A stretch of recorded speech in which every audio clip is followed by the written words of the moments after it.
What's good, Wagering World? It's your boy Five Star in Vegas, broadcasting live as always from beautiful Summerlin, Nevada. This is the Wagering World. I'm in here with the youngest man to ever manage and operate a casino sportsbook on the Las Vegas Strip. I call him the boy wonder sports bet, my brother from another. What's good, Casino Royale? Wow, what's good, Five Star? What's up, Wagering World? Just excited about this show. Talk about weekly loser we gave out last week. The VIP, we shaking back, everything getting back to how it's supposed to be. Close to week 0 in college football. Let's do it, Five Star.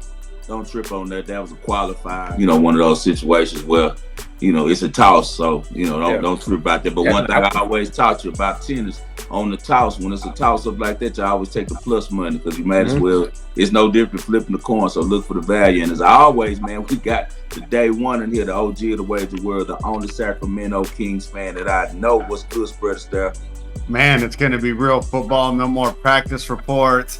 No more transfer portal. These guys are going to get on the field, and we are going to see what goes on. Already. So we're in here today, man. Please hit that like button. If you're watching the show today, please hit that like button. It's getting close to time to what we really created this show for, and that's for football betting, man. We got the real weekend coming up now for my birthday, man. I'm excited about that. So you guys make sure you hit that like button and please subscribe to the channel. Get these algorithms working in our favor so we can continue to keep bringing you these plays on the Wagering World. Remember, put I subscribe in the comments. If you do so, send a screenshot to myself, to Casino Royale, or to Spread Star, and we'll make sure to get you over a Supreme Clientele well play. The guys cashed. I gave them Dylan Cease. San Diego first 5, told them to pound town it, and everybody won big, man. So make sure that you guys subscribe, continue to support us. It's always us versus the machine. We do it for the underdogs and for the underground. I split my play straight way to recover a little money. Kadeki, oh man, that was tough. A couple things to talk about today as we inch toward football season. Very close. The week is here. It's time to really make some real money. Bet some of these college kids, which I really love to do. But to my two guys, I have to ask a question. You guys, like myself, are tennis aficionados, and you love watching tennis, you love betting tennis. What do you think about Yannick Sinner and the news about the #1 player in the world being caught up with doping? We're going to go with age before beauty. So, what do you think? He was stripped of his prize money and everything that I had seen. And just to see the way he's been playing, man, young kid, again, we was talking about that young generation and how they are the future. Man, this is a bad look for my boy Sinner. Like, very, very bad look. We seen what, I go back to the boxing world. We seen what Ryan Garcia just went through. A lot of mental stuff, will his game ever be the same now? Will people ever, bet on him? Will they think he's really that guy? But does he deserve to be the #1 player? Like, all that is, it's big controversy now. He took that from me and you were actually watching one of those matches when they played for him whenever he was gonna get that #1. I was actually at your house, and you was like, let's take him first set. He might lose second set. He went third, and he was playing good tennis since then. And it's just so sad to see him, go through something like this. Yeah, it is. What about you, Spread? What's your opinion on Yannick Sinner? He's not suspended. He's not stripped of his #1. He loses some prize money, but overall, he doesn't lose much. What do you think about this, Spread? It's definitely a tough situation. I looked into it a little more. Was reading some stuff put out by doctors in the field, and from what the information we were given as the public, I think it's hard to really make a justification on whether or not he was or was not. Obviously, it was a trace amount found in his system. So there could be some viability to his excuse. The banned substance in question is legal over the counter in Italy. So that can be an issue as well. But of course, the people arguing that he did use would say, well, the trace amount is because he was tapering off for the testing. Also, the questions now around his withdrawal of the Olympics, where the testing standards are more stringent, draws a little bit more into question. So I can't say whether or not he did it or not. I think it'll all be washed under the rug. We know how things are in this current society with things get popular for about 24 hours, and then we'll have some new controversy to talk about. The other thing that I know is I think that most of these guys are doing stuff like that. It's just whether or not that you get caught. So it's hard for me to come down one way or the other with the amount of information that we've been given. But as bettors, and the information I'm taking away from it is a lot of top players did come out and they weren't in support of him. They were definitely being negative towards him and assuming that he did it. So how will this affect the mental game going forward? Is maybe some of the loss of the camaraderie in the locker room with him being criticized as his peers, maybe something more for him to overcome. So while the penalty wasn't that strict, if he ends up losing that camaraderie and has some more problems in the locker room, it could bode poorly for him in the future. So overall, it's definitely a negative for him, whether or not he's truly guilty or not. The one thing that I took from it, I took a couple things, but the first thing was Darren Cahill. Darren Cahill also was Simona Halep's coach as well. And she got in a little trouble about banned substances too. Are the two tied together? I don't know. I actually know a guy who's really good friends with Darren Cahill here in Las Vegas. He's an Aussie himself, and him and Cahill talk frequently. Cahill's actually here a lot, coaching tennis in Vegas. But it's not a good look for Jannik Sinner. The people who are most at odds about it are Djokovic fans. And you know how close Nick Kyrgios and Djokovic are now. Kyrgios is really outspoken about this. He's been going to town with people on X about this.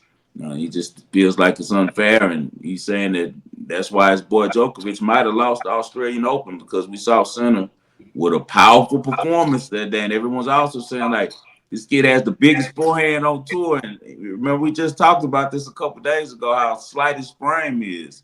But somehow he ratchets up that power like that. So, taint on him, man. Anytime you accused of doping, no matter if it's an accident or what, people gonna always look at you a certain type of way and wonder if you earned that. So now he's gonna really have to dominate, really have to prove that he's the real number one in the world by winning some more tournaments and staying clean. Whatever happened, make sure it doesn't happen again, so he keep his name correct, because he is the face of Gucci internationally. I don't know if you guys know that, but Sinner's like a top model for Gucci, man. He has some real money coming from them, so he has to protect his brand. The only guy I know that walks into the tournament with a Gucci bag when he comes into play, man. He's a slick kid. I always liked Jannik Sinner. I think he's a real cool dude, and I think he has a lot of style, man. Good choice in women, too. Maybe that's also why Kyrgios is coming at him. No Kyrgios.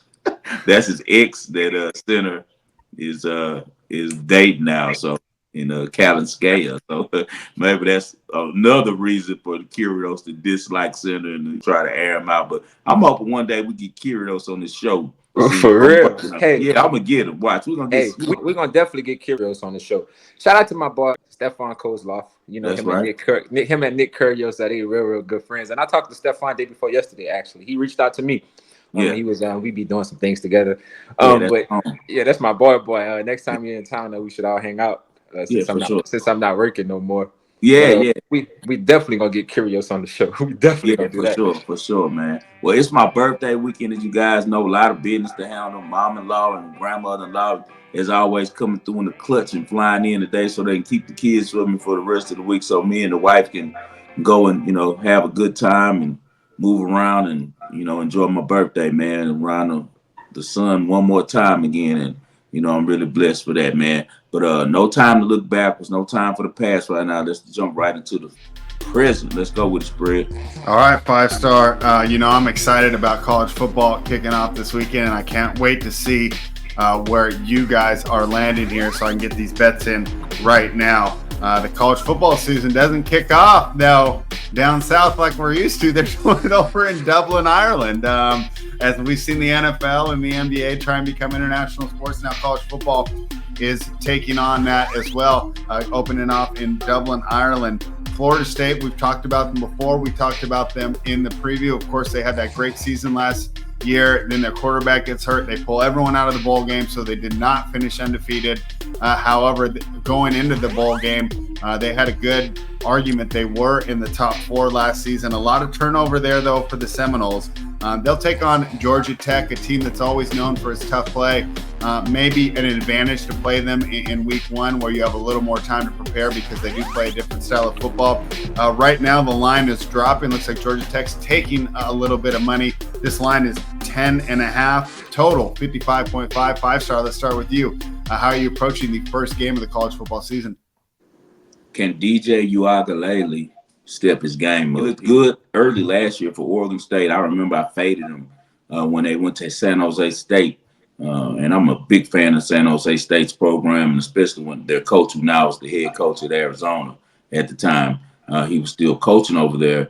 And Uiagalelei looked like a different type of player. And I thought that Jonathan Smith had got him, on board with everything, he cleaned some things up, and that he was prepared to be the type of player that was worthy of all of that money that he got in NIL. Uiagalelei was one of the first guys that got paid. I believe Dr. Pepper paid him when he signed with Clemson, and he hadn't played a snap. He was still the backup. So great job by his father. He is one of those big Samoan dads that's real loud and a big presence, sharp guy, and he really put his son in a good position in life. Kind of like LeVar Ball did by, really being his biggest fan and, getting on these college coaches and making them notice his son. Uiagalelei has not lived up to it. He slimmed up some. I think that Coach Cornrows, a.k.a. Coach Norvell, is a really good coach. I like what he's done in Florida State. He continued the tradition of them getting some of the top players out of Florida, but he also brought a new style of play calling, that he had going in Memphis, where they're explosive on offense, but they didn't lose anything on defense. Off the muscle, I want to say that I think Florida State probably covers in this game. I think as the game goes farther, they take kind of control of the game. Uiagalelei is the key. What kind of performance do we get out of him early? We know how Georgia Tech plays. Georgia Tech is always going to be a feisty team. They're going to play a lot of strong defense. They're going to run around the field. And they have some guys that are coming back this year for their team, man, including their quarterback who transferred in from Texas A&M. The one time I bet Georgia Tech last, remember, you was on the other side. You took Clemson. And I took him, and Haynes King played terrible that game. I want to say he threw like 4 or 5 interceptions in that contest, and he didn't look good. But overall, Georgia Tech is a pretty feisty team. And the thing that I like most about them, they got 16 starters coming back. That's a lot of starters coming back, man. They got their kicker and punter for special teams coming back, which is very important because they really worked good special team last year. And then they also have 7 offensive players, 7 defensive players coming back. They're really loaded, especially at the linebacker position. Big time running back coming back. 2 of their receivers are coming back. I think Georgia Tech can stick around early, but I think as the game keeps going, I think the speed and the power of Florida State kind of wear them out. So I lean Georgia Tech first half +7 or something like that. But for the game, I think Florida State ends up getting it done. Seeing a +6.5 right now for Georgia Tech and offshore. Georgia Tech continues to take money down to +10. Sino, how are you approaching this game? I feel Jordan Travis was still a quarterback on a neutral site. This line would have been -20, 21.5, easy, something of that nature. Agree with everything 5-star said. He couldn't have broke it down much easier. Like, I'm a student of his, so we basically be thinking the same things most of the time. I definitely think in the beginning of the game, they go back and forth. Georgia Tech, they keep up. As the game goes on, I just feel, the Seminoles will take off. And DJ Uiagalelei, he has to show up his first game. Transfer. He's been playing, like 5-star said, up and down football. I think he steps up and gives the Seminoles their first win, and they cover the spread. All right, so Sino's laying the points with Florida State. 5-star, with the demise of the Pac-12, I'm now officially a Mountain West homer. Let's talk about this one. We got an FCS team favored by almost 2 touchdowns against a Mountain West team. How do we approach Montana State, who's laying 11.5, traveling to New Mexico, total 54.5? At first, this line was scaring me. Then I started doing some research, and I saw every pundit around the country is taking Montana State and laying the points. Man, I'm gonna be on the other side. I'll be a Huckleberry. First game at home for New Mexico. Got Bronco Mendenhall as the head coach. We know Bronco Mendenhall coaches. Bronco Mendenhall is going to bring a physical style of football. He's going to make sure the offensive line is firing off. He's going to make sure that they control the game with the running game. He did it at Virginia. He did it at BYU. They got a returning quarterback, Devon Dampier, that I really like. When he came in and became the starter last year for New Mexico, they were able to take Utah State to double OT in the last game of the year. And the previous game before that, they won on the road at Fresno State. And as you know, Fresno State is always one of the better teams in that conference. Things are looking up for New Mexico. And the reason why, they have a brand new offensive line, 5 brand new transfers in there, a lot of turnover on their roster, but that's not bad when you didn't have any talent. They weren't a talented team last year, but they did have a really good defensive coordinator, the former head coach for the San Diego State Aztecs. He was their defensive coordinator. He's been doing it a long time, veteran in the game. So he used to keep a lot of games close for them last year, but their head coach was not a good coach last year. And I think that Bronco Mendenhall is. You got Montana State coming to town. Coach Brent Vegan has done a really good job with that team. They were number 2 in the FCS in scoring offense last year, averaging 40 points a game. Number 2 in rushing, 290 yards a game.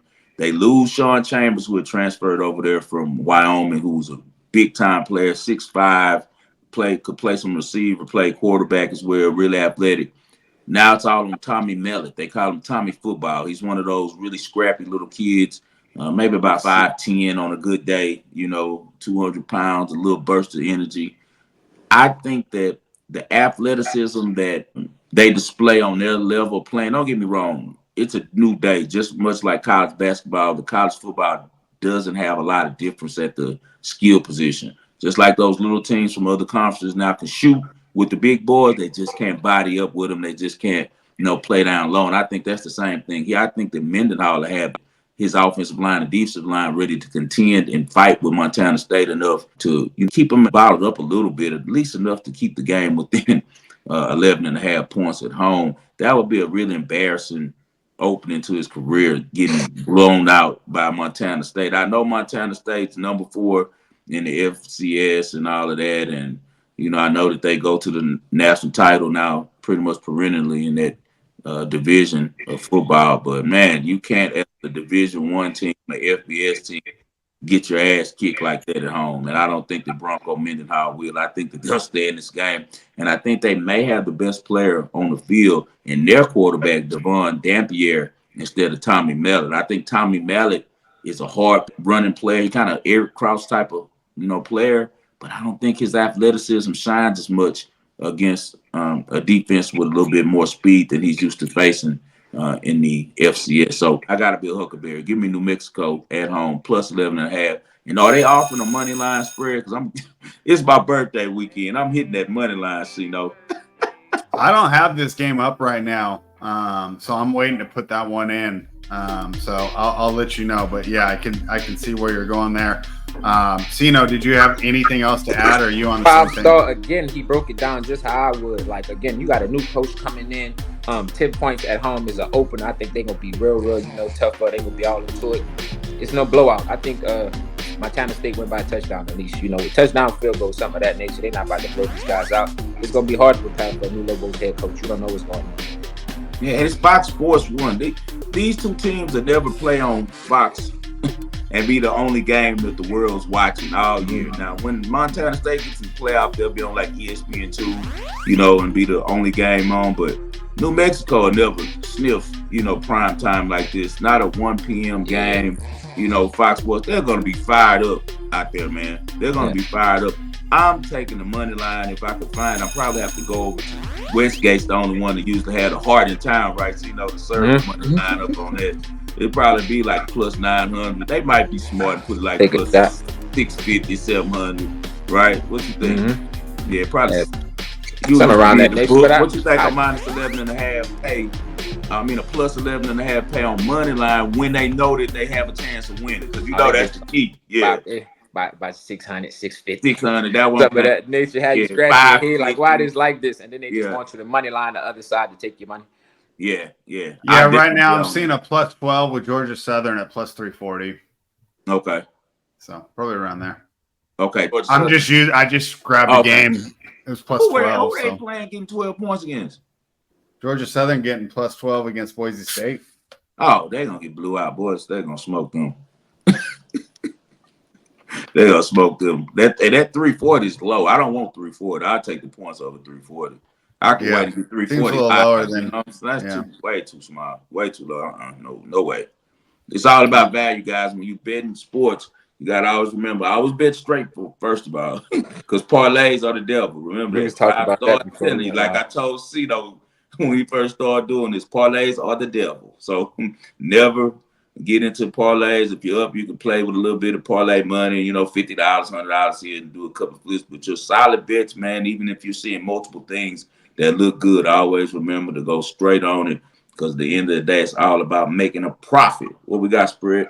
2 hours up. Interstate 80 for me. University of Nevada, Reno hosting SMU. And odds makers aren't expecting a lot. I wonder if they'll be getting a little Nevada money in that book as they're catching 24.5 on a total of 56.5. Man, that's a lot of points to catch on a total that low. A lot of times those 24s you're seeing in the 60s or 70s. How are you approaching this one, 5-star? This one gonna be tough, man. I'm gonna be honest with you. You got Jeff Choate is taking over for Nevada. He hasn't been a head coach in 2 seasons. Well, ironically, he's the one that really rebuilt the Montana State program. He gets them out of the gutter. They were losing. He takes them to the playoffs 2 years straight. And then COVID comes out, ends up taking a job for Texas, and then goes to Washington and says, well, I'm going to be a coordinator because it'll set me up for future jobs better being a coordinator for FBS school. So that's what he does. And now he's back coaching football again. He's the head man over here in Nevada. Montana State, it wasn't instant when he took over the reins. It took a while to build it. And I think the same is going to happen here with Nevada. Nevada's not that talented of a team. They do have a nice little group of players to pick from because you'll be surprised. The high school football is better than people think in Nevada. That was surprising me when I came here from Texas because you don't hear a lot about Nevada. Don't get me wrong. Bishop Gorman carries the flag. They're far and beyond better than everybody. And their players are probably what pulls Nevada up as far as in ranking because their players are really successful when they go play at universities. But overall, it's a pretty good state for football. So he has some options to touch around here in the state. Got a quarterback transfer, Brendan Lewis from Colorado. I guess he figured out like I'm never touching the field with Shedeur Sanders and Dion as the coach. So he transferred up there to Reno. Reno used to have a really good home environment, tough place to play. I just don't know how Choate's going to approach this. I know he's a physical coach that likes to run the ball. That was his old strategy and approach to playing football, but we don't know how. These coaches take off 2 years from being the head guy. Sometimes they go and get different coordinators and approach the game differently. So this is going to have to be a wait and see approach for me. If I'm going to be on anything on this game, it's SMU because I'm more familiar with them. Brett Lashley is really good. Preston Stone will be trying to really put on an impressive performance because his backup is going to be pressing him. A lot of people want his backup to be the guy. Preston Stone, though, can throw it. He can chunk it all over the field. 14 return starters for SMU. Sound defense that was really underrated last year. And they returned some key guys. Both their linebackers are back.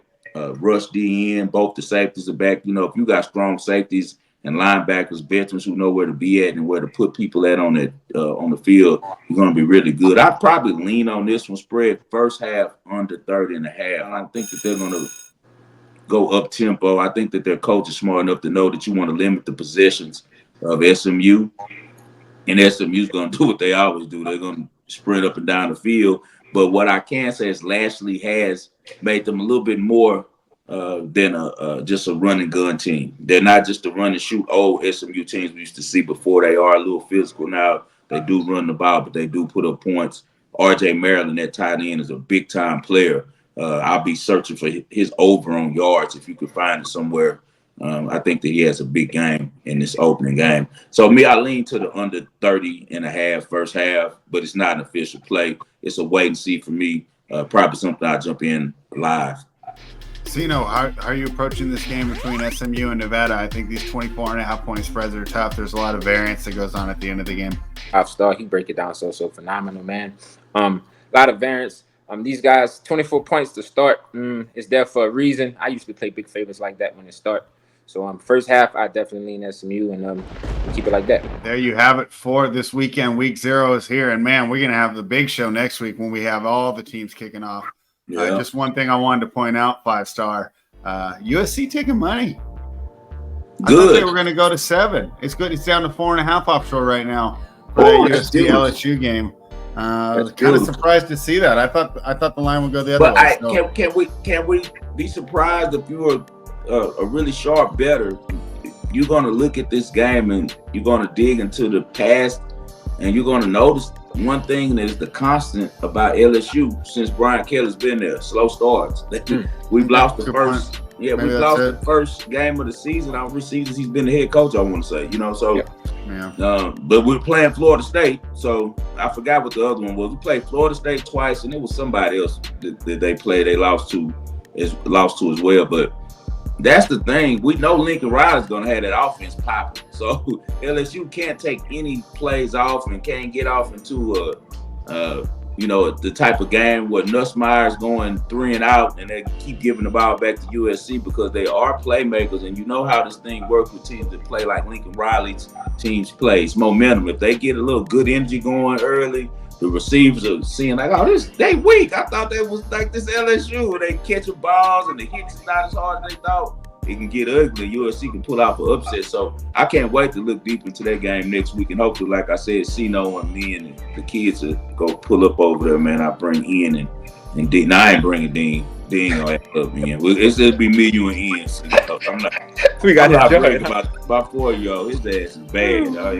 Me, Dean. Shout out Dean, man. Yeah, shout out Dean. I'm going to keep an eye on that line, 5-star. I'm curious to see if people are going to buy back. And it's just pros looking for a middle, thinking that 6.5 was the peak. And they'll just sit on the 3.5 and eat the juice if it goes one way or the other. NC's always a dangerous team to lay points with, because we know they can backdoor just off of Lincoln Riley's system. Good point. Yeah. That's why it's always. I'll be looking at that game most likely. From what I know, I haven't dug into it, but from what I know, just off the top of my dome, I'd probably be looking LSU first half on that game, because I like to break the games down in halves. I think Nussmeier, he's a drop off from Jaden Daniels. He doesn't bring the scramble, but if he's comfortable, he can throw the ball. And they're going to have a lot of playmakers and running backs like always at LSU. But the main thing that I see LSU team being able to do against USC is run the ball. I don't think USC will be able to get them off the field running the ball. All right. The tradition of great linebackers at USC is gone. Let's move into the ball and parlay. 5-star, what do you got for us tonight? Well, we're going to roll with Montana State in New Mexico game, man. I'm going with the plus 11.5 in New Mexico. I really like that a lot, man. It's extra juicy. You're going to have to just show me wrong, man. You got Tommy Mellett. I've seen him play. He's not too much of a passer. So I don't see them being able just to run up and down the field on Bronco Mendenhall's defense. I think that he comes up with some type of way to at least slow them down and keep this game within the touchdown, or maybe even pull out the upset. So give me, and this is going to be a well play, guy. So I'll be playing New Mexico for 10% plus 11.5, guys. I'm pounding it. I think that's more than enough, and I'll be enjoying my birthday the rest of the weekend. All right, big play from 5-star play. I'm heading down to Mexico. That's right. I'm taking the home country advantage of Renata Zarazua. I know it's tough going against Katerina Alexandrova on hard courts. That is a preferred surface, and these courts do play kind of fast, which fits into the way she plays. But this is traditionally, she's always done well at home. This is like her Super Bowl. And then we talked about this before. We like to fade the big name players in these tournaments the week before a Grand Slam. And I think that's the situation we're getting with Alexandrova. I think one player is going to be given 100%, and another player, if she loses the first set, I think she'll go ahead and pack it in all together. So I'm getting plus 152. I took Renata Zarazua to get the upset at home in Monterrey, Mexico. All right, you heard spread is going with Zarazua. She's, maybe she get the crowd to roll with her, but like you said, Alexandrova, one thing we know about her, she will pack it up fast. She will pack it up fast, man. I was watching Keaton the other night. It made me so sad. Oh, I had so much hope for Keaton. That's Man, I when I seen you first was tweeted really that 5-star. I seen you tweeted that you had it. She cost you a big ready. bag yesterday, huh? Cino and I had a run on her. Remember Cino? Oh, Yeah, she both was. of us. We bet her every match. I want to say from maybe 2019 through like 2020, up in that range. Like, cause at first the book was slipping, man, and she was hitting so many plus 300s for us. It was You're right. ridiculous. And it makes me so sad because even when she started, she was with FIBA because she was, an aspiring athlete. Like, I guess they saw her game and she was a really good junior. And now, man, she's out there wearing like a Ross shirt. Her shirt looks like the t-shirt you got on Spreads. It's a great t-shirt. Out there playing. She out there playing like a great t-shirt. I probably got this at Ross. Yeah, see? She playing it like a great t-shirt. I feel so bad for her. Her dad sticking it out with he out there with the hoodie on over his head, sitting in the cold rain in Cleveland. I'm like, this tennis stuff is tough. Like, man, I'm not. If my daughter gets to that stage and she goes all the way to the top and then crashes like that, I'll probably tell her, man, take that money you got, go to school. Yeah, right. Start a career or something. Like, you already want to slam. Yeah, what you got, see those? I'm gonna pick the hardest game on the board today in baseball. Why not? I don't think it's an easy bet neither side, but no way in hell the Tampa Bay Rays should be favored against the Oakland A's the way they've been playing baseball. Tampa Bay's bullpen is terrible. Oakland been looking real good. Nice little win streak. So let's lay the minus 130 on Tampa Bay money line against the Oakland A's tonight. All right, we're fading the A's. All right, let me put that in right now. A's been pretty good though lately. Yeah, they've been. They got bats. They got a good young lineup. Some young guys you don't really know their names, but they're performing. Them and Tampa Bay are pretty much mirrors of each other. They're both babies of Billy Bean's style of baseball that we saw on Moneyball. People thought that he had passed, but he's still here and he's still kicking, man. And his style of baseball is still being used today, that Moneyball style. All right, guys, we got the picks. I told you I'm going to build a 10% play. I'm giving you guys my do not jank me or you'll never get a 10% again. I'm taking New Mexico, man, plus 11.5 at home. I think Mendenhall have them ready for Fox Sports. Cino's going with the Tampa Bay Rays, and Spread is giving you a money line. He's going with a juicy plus 150 on Zarazua. Thinks that she can upset Alex and Drover. Show number 5, guys. No, that's my favorite number. We got my birthday coming up on Friday, so we will not be here, but we will be back on Monday. Watch for us all on X. We'll be sending out a couple free plays throughout the week, just to show you guys some love as the week approaches. I'll probably send out a couple CFL. I might do a video from my room or whatever, and let you guys know who to take. Just a quick one, just so you guys can have some plays for the weekend. Anything for the people Spread before we get out of here? Man, I'm excited to see football kick off. Let's cash that New Mexico ticket. Anything for the people, Cino? Same, man. Excited, ready for the next show. Like 5-star said, no show Friday. We'll be looking forward to you guys on Monday. We're doing the rest of the season for my man Kingston. All right, man. What's up? RIP to Kingston. As always, this show is dedicated to the greatest Houston sports fan I know. That's my father, John H. Lindsay. I do this for you, Dad. You guys make sure to hit that like button. Let's get these subscribers up. Let's get these likes up, man. We're in our part of the season. It's the fall. It's here. It's football time. Continue to watch the Wagering World. All the games are over now, man. It's time to get to the real football. Let's cash. Let's get it. 5-star in Vegas. Cino Royale. Spread us there. This is the Wagering World.